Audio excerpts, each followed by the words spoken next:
सस्ते वाले दाल मसाले स्वाद हुआ बेकार। MDH की हल्दी मिर्ची धनिया करे कमाल। ये रंग दे, ये खुशबू दे, ये तीखा, ये कम पड़े। क्या निराला MDH मसाला।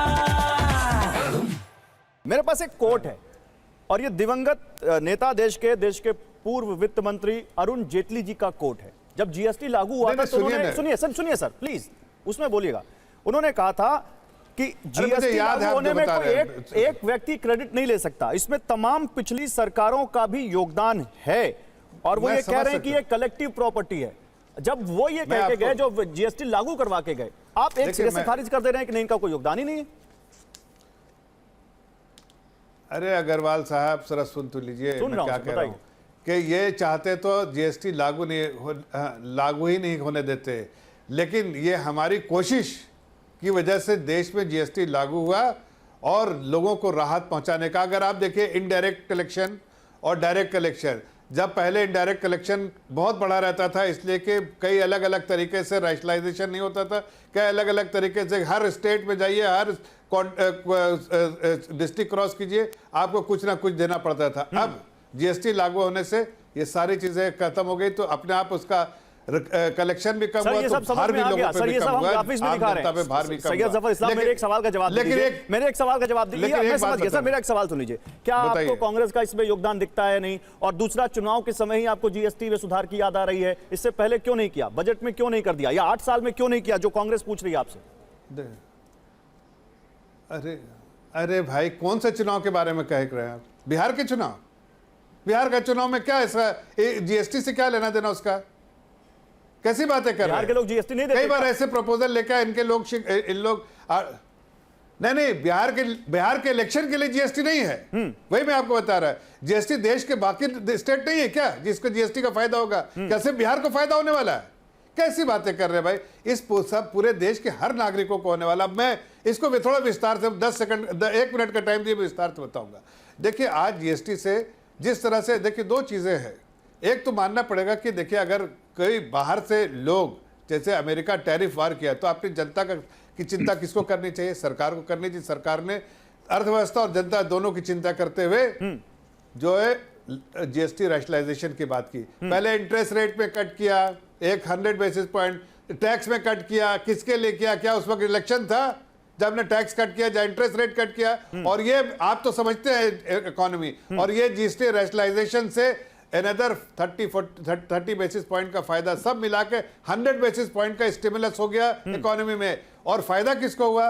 देश की अर्थव्यवस्था भी रही, और साथ साथ जो कंजम्पशन बढ़ेगा तो जाहिर है इसी पे बात कर लेते हैं। मेरे साथ देखिए, मेरे साथ एक और खास मेहमान जुड़ चुके हैं, तो और जीएसटी। ओके, सैयद जफर इस्लाम रहिए मेरे साथ पीसीआर रेडी है वो? हाँ, तो मेरे साथ इस वक्त गौरव वल्लभ जुड़ चुके हैं। प्रोफेसर गौरव वल्लभ हैं, आप प्रधानमंत्री की आर्थिक सलाहकार समिति के सदस्य हैं, इस वक्त लाइव हमारे साथ हैं। प्रोफेसर गौरव, स्वागत है आपका TV9 भारतवर्ष पर। हम लोग जीएसटी की बात कर रहे हैं। प्रोफेसर साहब, आप इकोनॉमिक्स को समझते हैं, मुझे जरा बताइए, ये जीएसटी रिफॉर्म देश के लिए कितना फायदेमंद है और इससे क्या फायदा होगा? देखिए, इस जीएसटी रेट रैशनलाइजेशन और जीएसटी 2.0 का इससे ज़्यादा उपयुक्त समय नहीं हो सकता है, क्योंकि जब अमेरिका ने जब टैरिफ को बढ़ाया, तो हमने उसका जवाब इकोनॉमिकली 2 तरीकों से दिया। पहला, हमने डोमेस्टिक डिमांड को क्रिएट करने के लिए बढ़ाने का उपाय सोचा, तो उसके तहत आपने देखा होगा कि इनकम टैक्स के रेट रिडक्शन हुए और अब जीएसटी रेट रैशनलाइजेशन की बात हो रही है। एक स्टडी के अनुसार प्रति वर्ष इस जीएसटी रेट रैशनलाइजेशन से भारतीय अर्थव्यवस्था को 2 से 3 लाख करोड़ रुपए का कंजम्पशन प्रति वर्ष बढ़ेगा। तो 2 से 3 लाख करोड़ का कंजम्पशन अगर हम जीएसटी की एवरेज रेट 8-9% भी माने, तो लगभग देश को 2 से 3 लाख करोड़ के कंजम्पशन से लगभग देश को वो अतिरिक्त जीएसटी भी मिलेगा। पहली बात। दूसरी बात कि जीएसटी में कुछ ईज ऑफ लिविंग की भी कुछ इश्यूज थे कि कि ईज ऑफ लिविंग को, ease of GST filing, ease of GST compliance को किस तरह ईज किया जाए। कुछ टेक्निकल इश्यूज भी थे गौरव जी, जैसे इन्वर्टेड टैक्स का एक स्ट्रक्चर का एक बड़ा इश्यू था कि इनपुट टैक्स क्रेडिट हमारे कई चीजों पे ज्यादा हो जाती थी, आउटपुट टैक्स क्रेडिट उस पे मिल ही नहीं पाता था, तो वो इनडायरेक्ट टैक्स होता ही नहीं था, जो व्यक्ति इनपुट टैक्स लेता था उसी को वो वहन करना पड़ता था।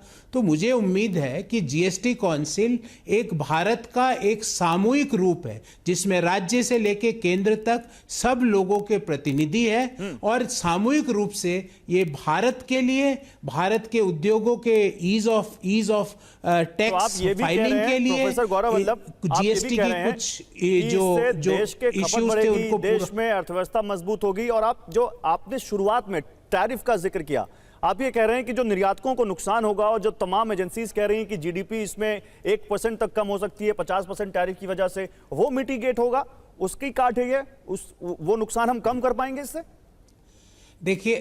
देखिए आप मोटा मोटी आप देख लीजिए कि अगर हम इनकम टैक्स में, आपको याद होगा बजट में मैं आप ही के साथ था, मैंने आपको कहा था कि इनकम टैक्स में रेट रिलीफ मिल सकता है इस बार, आपको याद होगा, बिल्कुल याद, और वो हुआ।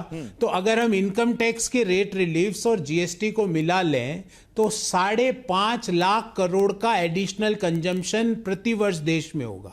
5 जो भारत की जो अगर जीडीपी है उसका लगभग 0.6 to 0.7%। तो एडिशनल जो वहां से जो नुकसान है, इसीलिए तो हमारी जो ग्रोथ के प्रेडिक्शन है वो इंटैक्ट है।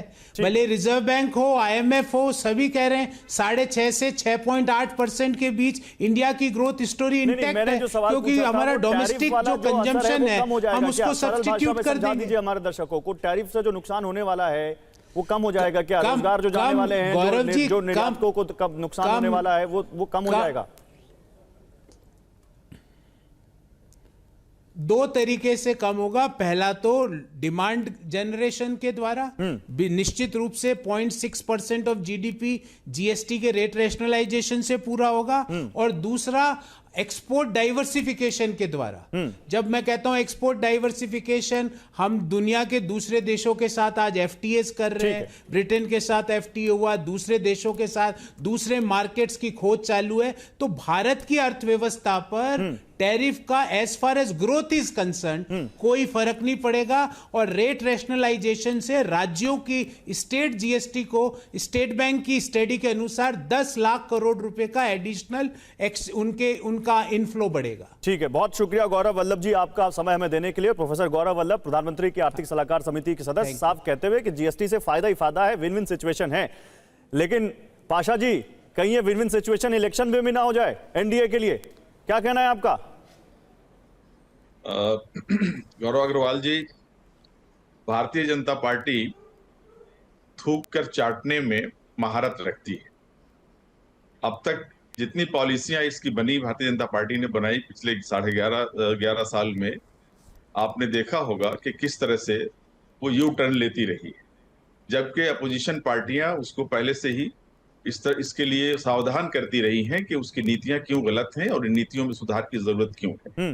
टैक्स रिफॉर्म हमारे देश के लिए एक बहुत ही अहम मुद्दा रहा है और इस पर पिछली सरकारों ने भी काफी काम किया था और एक जीएसटी का एक फॉर्मूला दिया था, और जाहिर है कि उसको नकारते हुए, इसको एक तरफ रखते हुए भारतीय जनता पार्टी ने एक ऐसा जीएसटी लागू किया जो न तो देश हित में था, न जनता के हित में था, आम जनता के हित में नहीं था, और न व्यापारियों के हित में था, किसी के हित में नहीं था, और न हमारी इकोनॉमी के ग्रोथ के हित में भी नहीं था। तो जाहिर है कि इस तरह की पॉलिसियां इनकी नाकामी को जाहिर करती हैं, और ये बेहतर है कि उन्होंने अपनी नाकामी को स्वीकार करते हुए उसमें रिफॉर्म किया है, उसमें चेंज किया है, और जाहिर है कि 2 स्लैब में उसे लाया है। नहीं, मुझे ये जानना है अनवर पाशा साहब, आपने जब कहा कि ये किसी के हित में नहीं था, तो इसका कोई आपके पास स्टडी है, इसका कोई डेटा है कैसे हित में नहीं था? क्योंकि मेरे पास तो डेटा है, वो कहता है कि सालाना और मंथली आधार पर लगातार बम्पर कलेक्शन हो रहा है सरकार को जीएसटी का, सरकार को खूब पैसा आ रहा है, इनडायरेक्ट कलेक्शन खूब हो रहा है। गौरव जी, इस पर देश के तमाम व्यापारी वर्ग और जनता जिस तरह से त्राहित थी, जितना कम्प्लेक्स था ये जीएसटी का पूरा सिस्टम, इतना कम्प्लेक्स, इतना पेचीदा बना हुआ था कि आम जनता से लेकर के और व्यापारी वर्ग खासतौर से उस पेचीदगी को लेकर के बहुत परेशान थे। और हम लोग इसको प्रोफेसर अनवर बार-बार पाशा, point out करते तो रहे जब भी कोई चीज नई 8 रोल आउट वर्षों होती से है हम तो करते क्या आ वो रहे हैं। परफेक्ट होती है क्या? आप डॉक्टर मनमोहन सिंह का तो सम्मान नहीं, जरूर करते होंगे। देखिए, देश में देखिए, उन जैसा perfect- ज्ञानी प्रधानमंत्री, उन जैसा ज्ञानी अर्थशास्त्री हम सब मानते हैं कि बहुत रेयर है। आप मानते हैं ना? आप मानते हैं कि डॉक्टर मनमोहन सिंह ने इस देश में हमने तो 1991 उनको में उदारीकरण किया और उसके बाद देश बहुत आगे बढ़ा। बेसिस मैं इसलिए पे पूछ रहा सारी हूं। पार्टियों ने उनको प्रधानमंत्री चुना हाँ था। ठीक है, तो उनका एक कोट है, सुनिए, जब जीएसटी लागू हुआ, सुनिए प्रोफेसर अनवर पाशा, प्रोफेसर अनवर पाशा सुनिए, पूरी दुनिया में। हाँ तो सुनिए, उनका एक कोट है, वो कहते हैं it could be a game changer but can't assume there will be no difficulties on the way. वो कह रहे हैं कि जीएसटी लागू करना, जब 2017 में लागू हुआ था उस समय की बात कर रहा हूं, उन्होंने कहा था कि ये एक गेम चेंजर साबित हो सकता है और मैं नहीं कह सकता कि आगे कोई दिक्कतें ना हो, लेकिन ये लागू होना ही अपने आप में बड़ा कदम है। तो जब कोई नई चीज आती है तो धीरे धीरे उसमें चीजें इवॉल्व होती हैं, सही होती हैं। गौरव जी, इसकी तमाम जो खराबियां थी जीएसटी की, इसको गवर्नमेंट टैक्स इसलिए कहा गया था कि उन तमाम खराबियों के बारे में अपोजिशन पार्टियां सरकार को बताती रही कि इसमें ये गलत है, ये गलत है, और इससे हमारे देश के व्यापारियों को, आम जनता को और हमारे जो आर्थिक हमारी ग्रोथ है उसको नुकसान पहुंचेगा। तो हो सकता है आपकी लेकिन बात इस सुन ली सरकार ने उन्होंने? उसको नहीं सुना।